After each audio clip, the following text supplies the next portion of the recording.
Ahoy Wear Lilir Malra di Palang warga buntut pergantian kepala penjabat Ahoy. Diduga Bupati Maluku Tenggara atau Malra Muhammad Taher Hanubun kembali melakukan pergantian penjabat kepala Ahoy Wear Lilir, Kecamatan Key Kecil. Imbas dari ketidakpuasan terhadap pergantian tersebut, keluarga besar Margaret Top melakukan pemalangan kantor Ahoy Wear Lilir pada Jumat sore 14 Maret 2025 pukul 18.30 waktu Indonesia Timur. Berdasarkan pantauan tribunambon.com pada Sabtu 15 Maret, pemalangan dilakukan pada tiga pintu kantor palang berupa kayu tersebut dipaku untuk menghalangi aktivitas kantor Ahoy. Sementara warga Ahoy Wear Lilir mengaku kecewa dengan kebijakan penetapan dan pengangkatan pejabat kepala Ahoy Wear Lilir yang baru menggantikan Anastasius Retop yang bertugas belum mencapai 1 bulan. Menurut mereka, Anastasius Retop baru melaksanakan tugas belum sampai 1 bulan. Harus beretika sedikit. Keluarga besar sangat malu.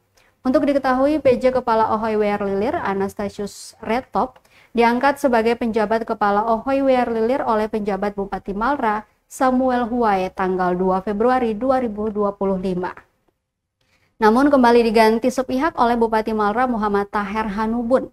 Sementara PLT Kadis PMD PPA Malra, Chandra Namsa, saat dikonfirmasi melalui pesan singkat WhatsApp mengarahkan ke Camat Key Kecil, Joel Dumatubun.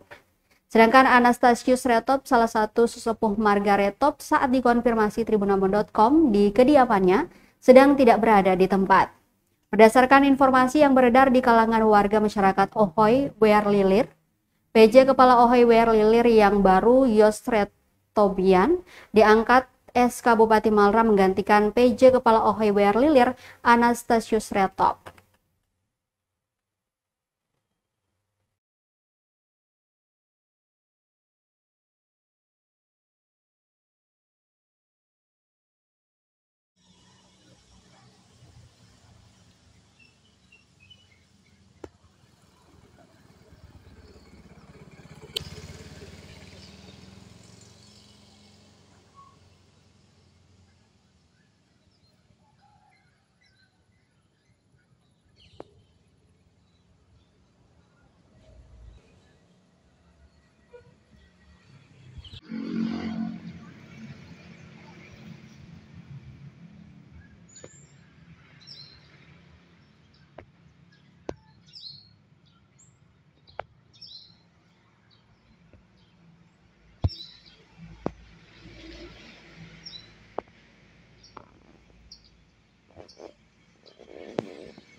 Download Tribun X sekarang, menghadirkan lokal menjadi Indonesia.